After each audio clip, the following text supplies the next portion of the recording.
Hey everyone, welcome to a new video. So today we are going to discuss another text of your syllabus, that is A House is Not a Home. So this story is about a young teenager and all his challenges, whatever he faced in his life.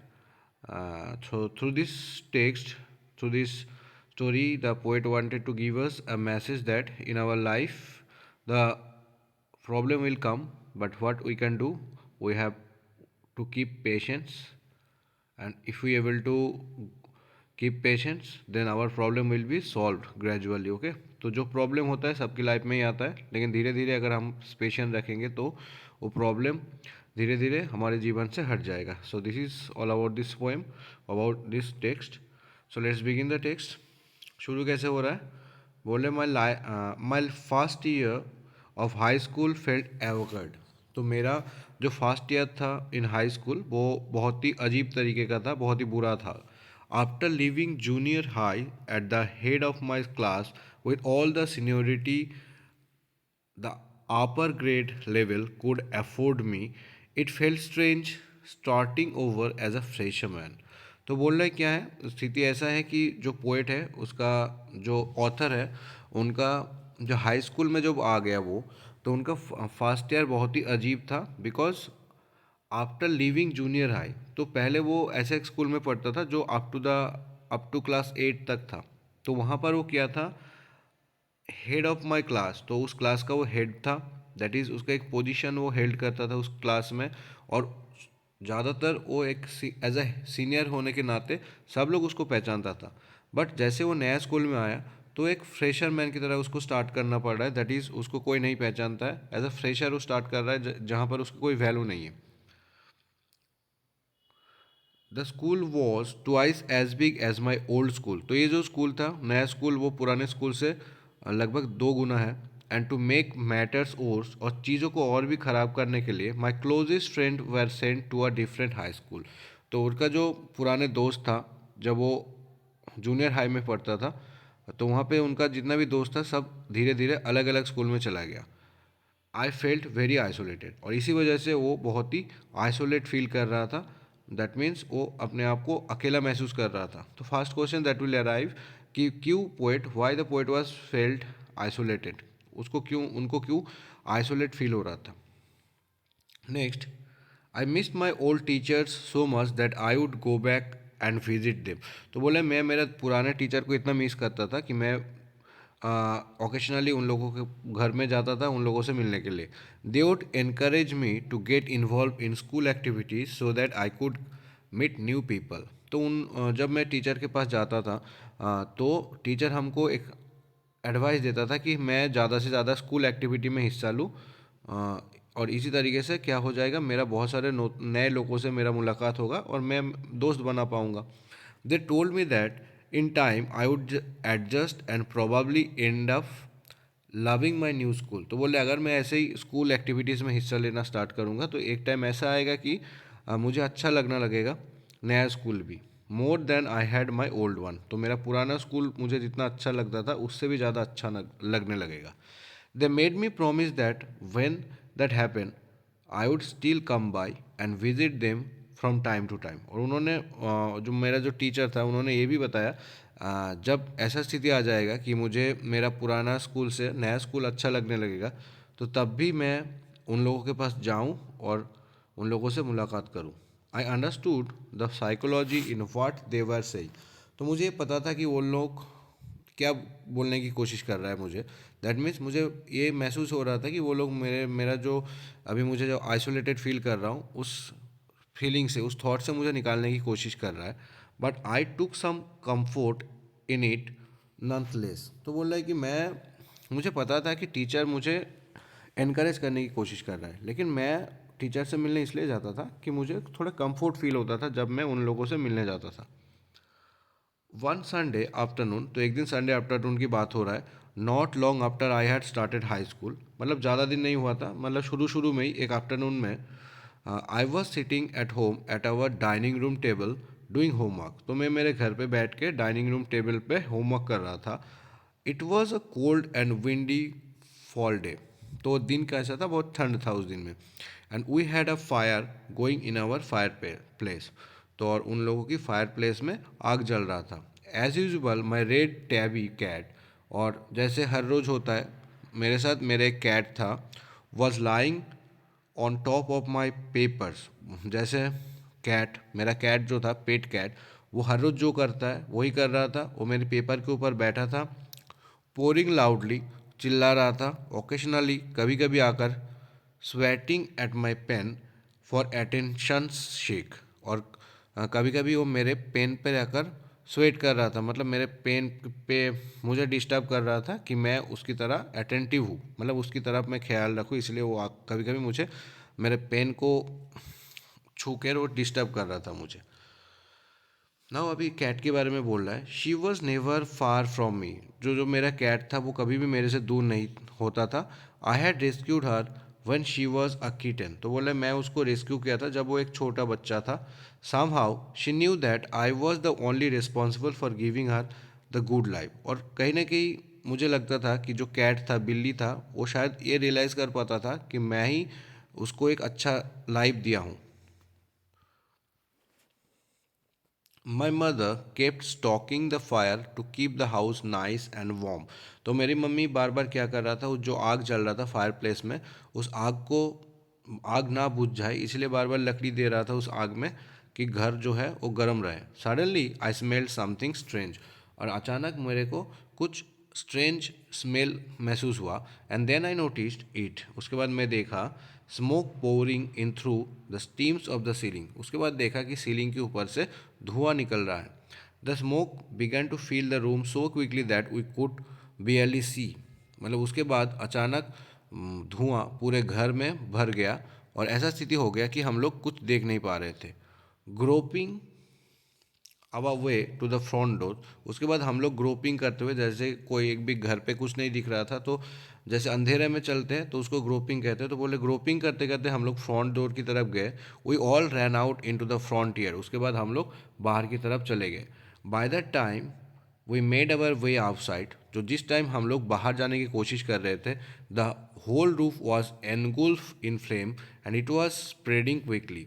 तो जिस time हम लोग बाहर जाने की कोशिश कर रहे थे उस टाइम में ही क्या हो रहा था, पूरा रूफ जो है वो आग निकल लिया था, मतलब पूरे रूफ में, मेरे पूरे घर पे आग लग गया था, और बहुत तुरंत वो आग फैल गया था। I ran to the neighbours to call the fire department, तो मैं पड़ोसी के घर पे गया फायर डिपार्टमेंट को कॉल करने के लिए। Well I watch my mother ran back into the house, जब मैं पड़ोसी के घर पे गया था फायर डिपार्टमेंट को फ़ोन करने के लिए, तो मैंने देखा कि मेरी मम्मी जो है वो तुरंत घर के अंदर चली गई। My mother then ran out of the house carrying a small metal box full of important documents, उसके बाद मैं देखा कि मेरी मम्मी घर के अंदर से बाहर निकली एक मेटल बॉक्स लेकर जिसके अंदर बहुत सारे इंपॉर्टेंट डॉक्यूमेंट्स था। She drop the case on the lawn, उनके बाद उन्होंने उस केस को नीचे रख दी। इन अ क्रेजी स्टेट, उसके बाद बहुत जल्दबाजी में ran back into the house again, मेरी मम्मी हाउस के अंदर चली गई। I knew what she was after, मुझे ये पता था कि मम्मी किसके पीछे दौड़ रही थी, दैट इज़ किस लिए फिर से अंदर गई। My father had died when I was young, तो मेरे पापा का मृत्यु हो गया था जब मैं बहुत ही छोटा था। And I was certain that, और मैं श्योर था कि she was not going to let his pictures and letters go up in flame, और मैं इतना श्योर था कि मेरे मम्मी कभी नहीं चाहेगी कि मेरी पापा का जो पिक्चर्स एंड लेटर्स है वो आग में जल जाए।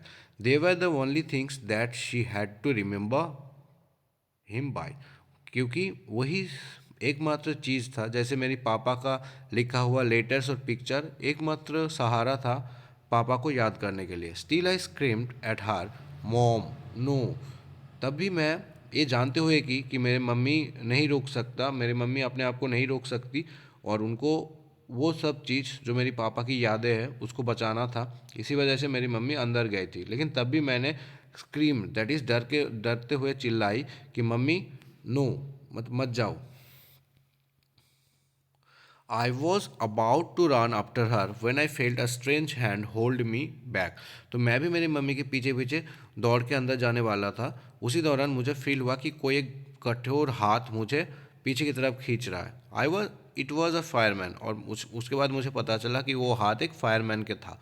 I hadn't even notice that the street had already filled with fire trucks. तो मैं नोटिस ही नहीं किया था, जैसे मैं फ़ोन करके आया नेबर के घर से फायर फायर डिपार्टमेंट को, उसके बाद मैं बिज़ी हो गया मम्मी को देखते हुए, और मैं नोटिस ही नहीं किया कि बाहर ऑलरेडी फायरमैन का गाड़ी आ चुका था। I was trying to free myself from his grasps yelling. तो मैं बार बार कोशिश कर रहा था उनकी हाथ से मेरे हाथ को खींचने के लिए। You don't understand my mother is in their. और मैं एक येलिंग मतलब चिल्ला के बोल रहा था मैं कि आप समझ नहीं पा रहे, मेरी मम्मी जो है वो अंदर है। He held me on to me he held on to me while other firefighters ran into the house. तो उन्होंने मुझे पकड़ के रखा और बाकी फायर फाइटर्स हाउस के अंदर चला गया। He knew that I was not acting very logically, क्योंकि उनको पता था कि मैं इस टाइम में मेरा मतलब क्या होश ठीक नहीं है, मैं मतलब लॉजिकली बिहेव नहीं कर रहा हूँ, क्योंकि मेरा मेंटल स्टेट उस टाइम सही नहीं था। And that if he were to let go I would run. He was right, और उनको ये भी पता था अगर वो मुझे छोड़ देगा तो मैं उस आग के अंदर दौड़ के जाऊंगा, और ये ही वॉज राइट, और वो सही भी था। It's all right, they will get her, he said. तो फायरमैन ने बताया कि कोई दिक्कत नहीं, कोई बात नहीं, तुम्हारे मम्मी को बाकी जो फायरमैन है ना वो लोग ज़रूर निकाल के लाएंगे। He wrapped a blanket around me and set me down in our car. तो वो मेरे ऊपर एक चादर एक ब्लैंकेट चढ़ा दिया और मुझे कार में बैठा दिया। सून आफ्टर दैट, कुछ टाइम बाद, a fireman emerged from our house with my mom in tow. तो उस बाद मैंने देखा कि एक फायरमैन मेरी मम्मी को लेकर बाहर आया। He quickly took her over the truck and put an oxygen mask on her. तो वो फायरमैन तुरंत मेरी मम्मी को ट्रक में बैठाया और उनके ऊपर एक ऑक्सीजन मास्क लगा दिया। आई रैन ओवर एंड हग्ड हर। मैं तुरंत मम्मी के पास गया और मम्मी को हग किया। All those time I ever argued with her and hate her vanished at the thought of losing her। तो इससे पहले मम्मी के साथ मैं ज़्यादातर टाइम क्या होता था, आर्ग्यू करता था मम्मी के साथ, मम्मी को मैं पसंद नहीं करता था, लेकिन उस टाइम वो सब कुछ मेरे अंदर से वैनिश हो गया, और मैं इस डर से कि मैं कहीं ना कहीं मम्मी को खो ना दूँ, इसी वजह से मैं मेरे अंदर का जितना भी हेट्रेड है मम्मी के प्रति, जितना भी नफरत है, सब कुछ ख़त्म हो गया था तब। She is going to be okay said the fireman. तो फायरमैन ने बताया कि अरे तुम्हारे मम्मी सही हो जाएगा, कोई दिक्कत नहीं। She just inhaled a little smoke. वो बस थोड़ा सा उनके अंदर धुआं चला गया उसके शरीर के अंदर। And then he ran back to the fight the fire while my mother and I sat there dazed. उसके वही बोलने के बाद वो फायरमैन अब फिर अंदर चला गया आग को बुझाने के लिए, और मैं और मम्मी वहाँ पर डेज्ड, दैट इज़ क्या बताऊँ उनकी जैसे डेज मतलब कन्फ्यूजन वाला स्टेट में, कन्फ्यूज स्टेट में हम दोनों वहाँ पर बैठे रहे। I remember watching my house burn down and thinking that there was nothing I could do about it. तो मुझे पता है कि मैं देख रहा था मेरे घर को जलते हुए, और मुझे मेरे मेरे को ये भी पता था कि मेरे पास अब करने के लिए कुछ नहीं है, मतलब मैं कुछ नहीं कर सकता इसको देखने के अलावा। 5 hours लेटर, 5 घंटा बाद, the fire was finally out. तो फाइनली जो आग था वो बुझ गया था। Our house almost completely burn down, और हमारा घर लगभग पूरा ही जल गया था। But then it struck me. उसके बाद अचानक मुझे ख्याल आया, I hadn't seen my cat. मैंने तो मेरा कैट तो कहीं नहीं दिख रहा है, वेयर वॉज माई कैट, मेरा कैट कहाँ गया। मच टू माई हॉरर, अब उनके अंदर डर पैदा हो गया। I realize that she was nowhere to be found. और मुझे रियलाइज़ हुआ कि अरे वो तो कैट, मेरा कैट तो कहीं नहीं मिल रहा है। Then all at once I hit me the new school, the fire, the cat. उसके बाद मेरे दिमाग में आने लगा कि मेरा नई नया स्कूल, आग लग गया मेरा घर में, मेरा कैट जो मुझे नहीं मिल रहा है। I broke down in tears and cried and cried. उसके बाद मैं सिर्फ रोता रह गया। दैट इज़ अचानक उसके जीवन में देखो बहुत सारे चेंजेस हो रहा है, और एक भी चेंजेस सही नहीं है, सब उसके लिए नेगेटिव है। जैसे वो नया स्कूल में आ गया तो उसका दोस्त नहीं है, वो आइसोलेट फील कर रहा था, उसके बाद आग लग गया, उसके बाद उसका सबसे प्यारा दोस्त जो उसका बिल्ली था वो भी अब नहीं मिल रहा है। I was suffering loss big time. तो बोले अभी मैं सफ़र कर रहा हूँ लॉस के वजह से, दैट इज़ मेरे ज़िंदगी में सब कुछ लॉस ही हो रहा है, अब मैं सबको खो रहा हूँ धीरे धीरे। The fireman wouldn't let us go back into the house that night. तो उस रात फायरमैन हम दोनों को हमारे घर में जाने के लिए अनुमति नहीं दिया। It was still too dangerous, क्योंकि मेरा घर अभी भी डेंजरस था, क्योंकि वहाँ पे आग तो बुझ गया था लेकिन बहुत सारे चीज़ था जिस वजह से हम लोगों को अलाउ नहीं किया घर के अंदर जाने के लिए। डेड और alive I couldn't imagine living without knowing about my pet. तो चाहे जिंदा हो या मुर्दा हो, मैं मेरे कैट के बारे में कन्फर्मेशन ना करके वहाँ से जाना नहीं चाहता था। Regardless I had to go. तो मुझे मेरे पास एक ही चाह रहा था कि मुझे उस घर में फिर से जाना था। We piled into the car with just the cloth on our back and a few of the fireman's blanket and made our way to my grandparents house to spend the night। तो हम लोग क्या किए उस रात में, उस गाड़ी में बैठ गए। हमारे पास बस कुछ बैग था और कुछ ब्लैंकेट जो फायरमैन ने हम लोगों को दिया था, एंड हम लोग हमारे ग्रैंड पेरेंट्स के घर पे चले गए उस रात को बिताने के लिए। द नेक्स्ट डे मंडे, तो आग लगा था संडे को। Next day Monday I went to school, मैं स्कूल चला गया था। When the fire broke out I was still wearing the dress I had want to charge that morning but I had no shoes. तो बोल रहे कि जब आग लगा था उस टाइम मैं कौन सा कपड़ा पहना था, जिस कपड़ा पहन के चर्च में जाया जाता था, लेकिन मेरे शूज़ नहीं था। क्यों? Because I had kick them of when I was doing my homework. तो मैं जब होमवर्क करने बैठ गया था तो मैं मेरे शूज़ को बाहर फेंक दिया था किक करके। They become yet another casualty of the fire. और इसी वजह से मेरा शूज़ जो है वो आग में जल गया था। So I had to borrow some tennis shoes from my aunt. तो इसी वजह से जैसे कि मेरे पास शूज़ नहीं था तो मुझे उधार लेना पड़ा मेरे आंट से tennis shoes. Why couldn't I just stay home from school? My mother wouldn't hear of it। तो बोल रहा है कि मुझे, जैसे मैं स्थिति इतना ख़राब हो गया तो मैं स्कूल जाना नहीं चाहता था। मतलब मैं वो तो मैं मेरी वो खुद ही क्वेश्चन पूछ रहा है, क्यों मैं, क्या मैं मेरे घर पे नहीं रह सकता? लेकिन मेरी मम्मी ये सुनने वाली नहीं थी। But I was totally embraced by everything. लेकिन मुझे बहुत ही एम्ब्रेस फील हो रहा था जो कुछ भी मेरे साथ हो रहा था इस वजह से। दैट इज़, मुझे अनईजी फील हो रहा था। The cloth I was wearing, जो कपड़ा मैं पहना था, लुक्ड वैड। तो मैं जो कपड़ा पहना था वो थोड़ा अजीब लग रहा था मुझे। आई हैड नो बुक्स और होमवर्क, ना मेरे पास कुछ बुक था ना कोई होमवर्क था। My back PACS was gone, और मेरा जो बैग था वो भी जल गया था। आई had my life in the back PACS. तो बोल रहा है कि मेरे जो लाइफ था, दैट इज़ मेरा जो स्कूल बैग था और मेरा जो बैकपैक था उसके अंदर मेरा लाइफ था। दैट इज़ उसके अंदर मेरा बहुत सारे मेमोरीज था, बहुत सारे चीज़ था। जो एक बच्चे का क्या होता है, स्कूल बैग में ही बहुत सारे चीज़ होता है, बहुत अच्छे चीज़ होता है जो उसको पसंद है, वो अपने स्कूल बैग में ही रखता है। तो इसलिए बोले I had my life in school bag, that is backpacks. The more I try to fit it the worse it get. तो बोले मैं जब सिचुएशन को जितना अच्छा करने की कोशिश कर रहा था, सिचुएशन उतना ही बुरा हो रहा था मेरे साथ। Was I destined to be an outcast and a Greek geek all my life? क्या बोले, क्या मैं मेरा नेक्स्ट लाइफ ऐसा ही मैं आउटकास्ट बन के रहूँगा? मतलब मैं अपने आप को क्या पूरा ज़िंदगी भर ऐसे ही बिछाड़ता हुआ जैसे सबसे सेपरेट महसूस करता रहूँगा? That is what I feel like. जो मुझे अभी महसूस हो रहा था कि मैं शायद अभी ज़िंदगी में कभी नॉर्मल से नहीं आएगा मेरी ज़िंदगी में, मैं ऐसे ही मेरे को रेस्ट ऑफ द लाइफ बिताना पड़ेगा अकेले, आउटकास्ट हो गए।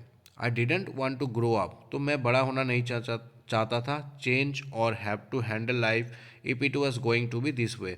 तो अगर मेरी ज़िंदगी इस तरीके से चल रहा है तो ना मैं बड़ा होना चाहता, ना मैं कोई जीवन में परिवर्तन चाहता था। I just want to curl up and die. मैं जो चाहता था दैट इज़ मृत्यु। मैं चाहता था कि मेरे जीवन यहाँ पर ही अंत हो जाए। ऐसा ज़िंदगी मुझे नहीं चाहिए था। I I walked around school like a zombie. That is मैं स्कूल में जा रहा था, स्कूल के चारों ओर घूम रहा था जोम्बी की तरह। दैट मीन्स अजीब एक अटायर था उनका, क्योंकि उनके पास ना कोई पहनने के लिए ढंग का कपड़े था, ना उनके पास स्कूल बैग था, तो थोड़ा अजीब लग रहा था उनको। Everything felt surreal and I was not sure what was going to be happen. सब कुछ मेरे लिए अजीब था और मुझे ये भी नहीं पता था कि नेक्स्ट मेरे लिए क्या होने वाला है, क्योंकि उनके अंदर एक डर था कि जो भी हो रहा है उनके लाइफ में ख़राब ही हो रहा है। तो उनको डर था कि अब कौन सा खराबी होने वाला है। All the security I had known from my old school, my friend, my house, my cat had all been ripped away. तो बोले जितना सिक्योरिटी, दैट इज़ जितना बिलोंगिंग्स मेरे पास था, जैसे मेरा ओल्ड स्कूल का फ्रेंड, मेरा घर, मेरा कैट, सब कुछ मेरे से बिछड़ गया है, सब कुछ मेरे से छीन ले गया है। When I walked through what used to be my house after school that day, I was shocked to see how much damage there was. तो बोले जब मैं स्कूल से जा रहा था और जो मेरा पुराना घर था उसकी तरफ जब मैंने देखा तो मैं शॉक रह गया कि कितना डैमेज हो गया मेरे घर पे। Whatever didn't burn was destroyed by the water and chemicals they had used to put out the fire. तो बोला जितना आग आग लगने की वजह से तो पूरा ख़त्म ही हो गया, और जितना भी बचा कुचा था वो भी पानी और केमिकल्स जिसको यूज़ किया गया था आग बुझाने के लिए, उसने ख़त्म कर दिया।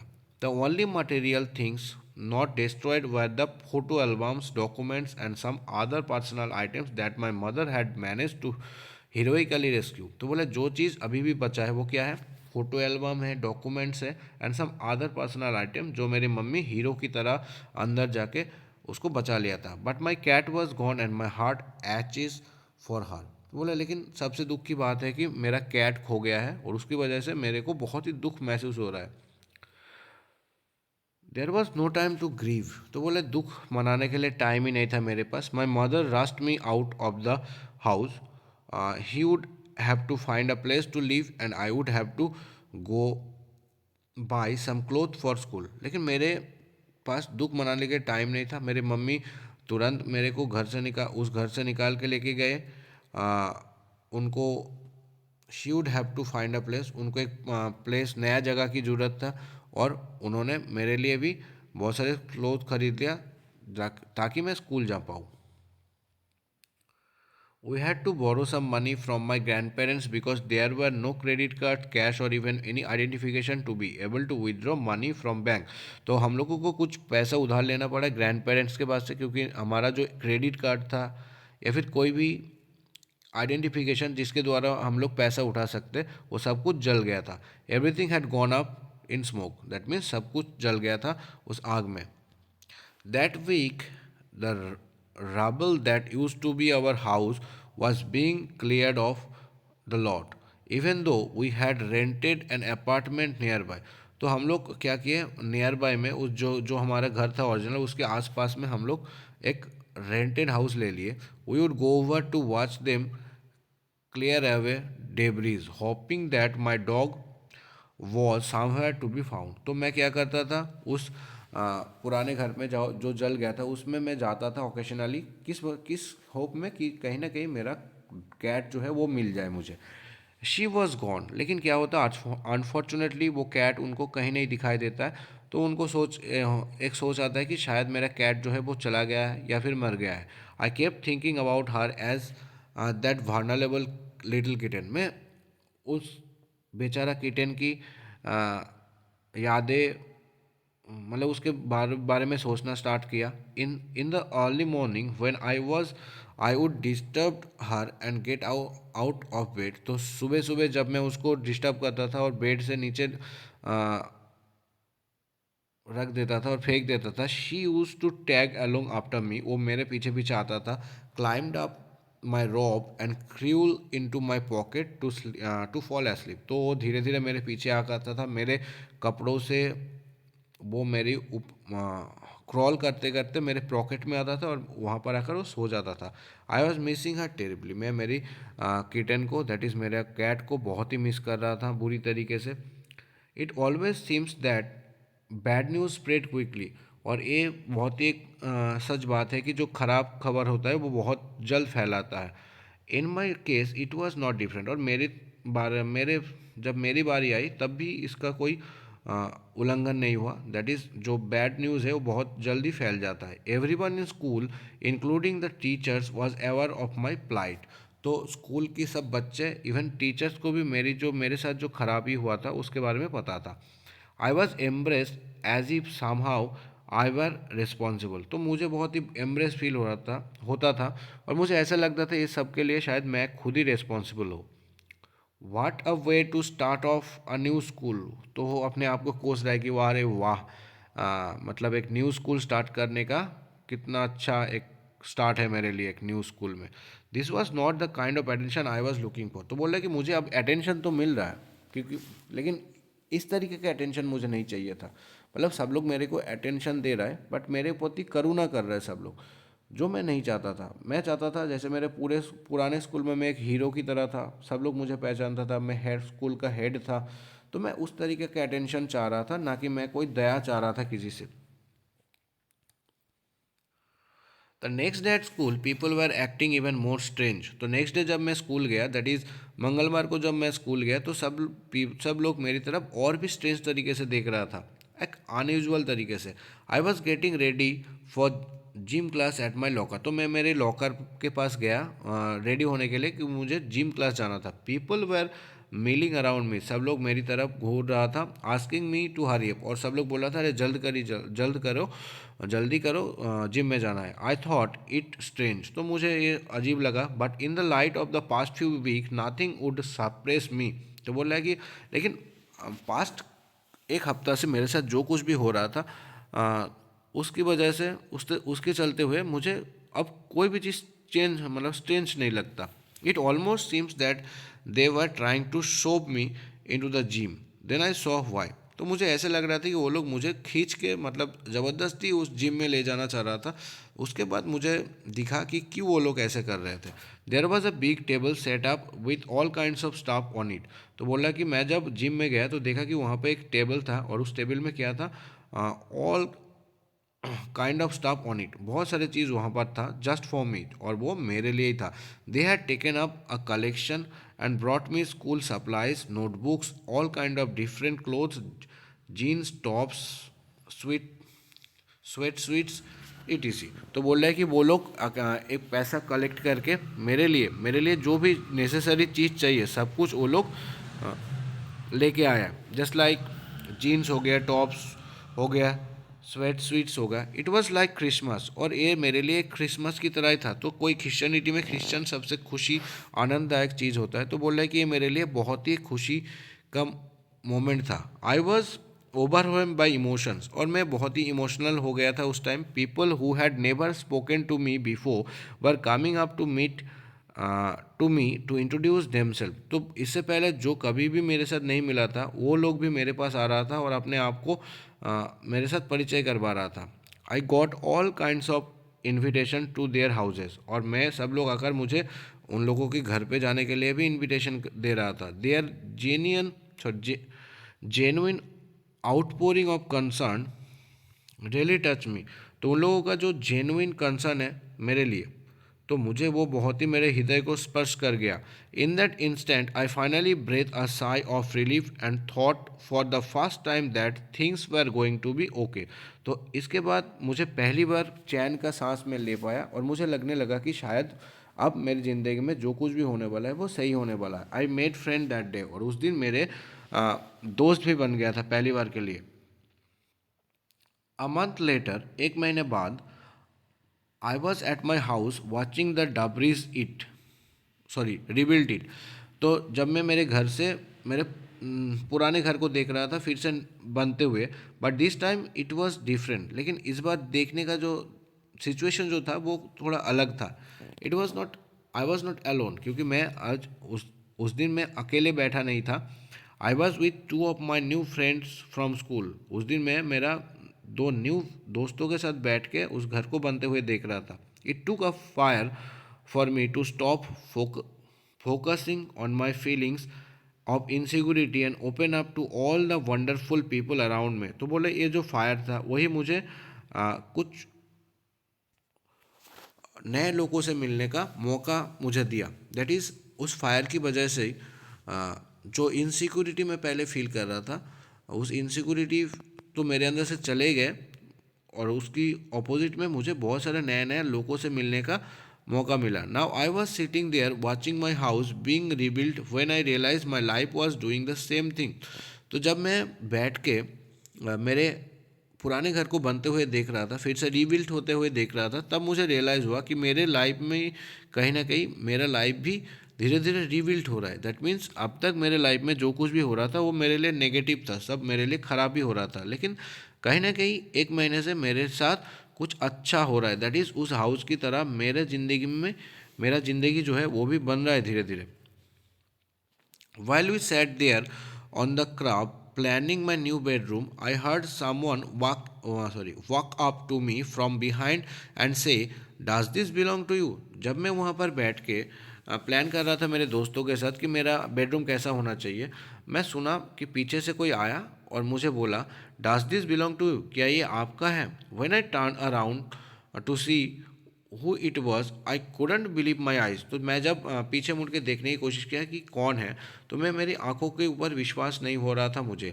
आई a woman was standing there holding my cat, कि एक औरत वहाँ पर खड़ी थी मेरी कैट को लेकर। I lift up and grabbed her out of open some, तो मैं तुरंत जाकर उस मेरे कैट को उस उनकी बाहों से ले लिया। I held her close to me and cried into that beautiful orange fur. तो मैं उनको मेरी नज़दीक लिया उस कैट को और उन मैं रोने लग गया। She purred happily, my friend well hugged me, hugged the cat and jumping around. तो मेरा दोस्त जो था वो मुझे हग किया, फिर मेरे कैट को हग किया और वो लोग भी खुशी में जंप करने लगा मेरी चारों ओर। Apparently my cat had been so frightened by the fire that she ran over a miles away. तो अपेरेंटली क्या हुआ था, जब आग लग गया था मेरे घर पे, तो मेरा कैट उस आग को देखकर इतना डर गया था कि वो बहुत दूर चला गया था इस घर से। Her collar had our phone number on it, तो उस कैट की कॉलर पे हमारी फ़ोन नंबर लिखा हुआ था। But our phone had been destroyed and disconnected, लेकिन प्रॉब्लम क्या था, फ़ोन नंबर तो था बट हमारा फ़ोन क्या हुआ था, आग में जल गया था, तो डिस्कनेक्ट हो गया था। This wonderful woman took her in and work hard to find out whose cat it was. तो ये जो wonderful woman that means kind woman, ये जो काइंड ओमैन है वो उस कैट को ले गई और बहुत मेहनत किया कि ये कैट किसका है उसको ढूंढने के लिए। Somehow she knew this cat was loved and sorely missed. As I sat there with my friend and my cat curled up in my lap, all the overwhelming feelings of loss and tragedy seems to diminish. तो जब मैं मेरे दोस्तों के साथ बैठा था और जो कैट था वो मेरी गोदी में खेल रहा था, तो अब तक मेरा जो फीलिंग था किसी चीज़ को खोने का और जो मेरा दुख था वो धीरे धीरे कहीं ना कहीं ख़त्म हो रहा था। I felt gratitude for my life, और मुझे मेरे जीवन के लिए अच्छा फील हो रहा था, मैं ग्रेटनेस फील कर रहा था। My new friends, the kindness of a strangers, मेरा नया दोस्त, उस अनजान आदमी का kindness, the loud far of my beloved cat, मेरी प्यारे बिल्ली का आवाज़, my cat was back so I was, और जैसे कि मेरे जीवन में मेरा कैट लौट के आया, सो आई वॉज, दैट इज़ जिस तरीके से कैट मेरे लाइफ में आया, ऐसा लगा कि मेरी ज़िंदगी में भी नया जान आ गया। सो लास्ट जो लाइन है ये, that is very also important, this is also very important because ये लाइन से क्वेश्चन आता है कि एक्सप्लेन द लाइन। तो क्या होता है, जैसे उसके लिए कैट जो था बहुत ही महत्वपूर्ण था क्योंकि दोनों में बहुत ही अच्छा बॉन्डिंग था। एंड कैट की खोने के साथ साथ उसके अंदर भी बहुत सारे कॉन्फिडेंस ख़त्म हो गया था, और जैसे कैट उसके जीवन में लौट के आया तो उसके जीवन में बहुत सारे खुशियाँ फिर से लौट के आए। So this is all about this poem, this is all about this text, all about this story. तो अगर अच्छा लगा स्टोरी तो ज़रूर इसको दोस्तों के साथ शेयर कीजिएगा और सब्सक्राइब कर लीजिएगा चैनल को। फर्दर न्यू वीडियो की नोटिफिकेशन आपके पास ज़रूर पहुंच जाएगा। Thank you, have a nice.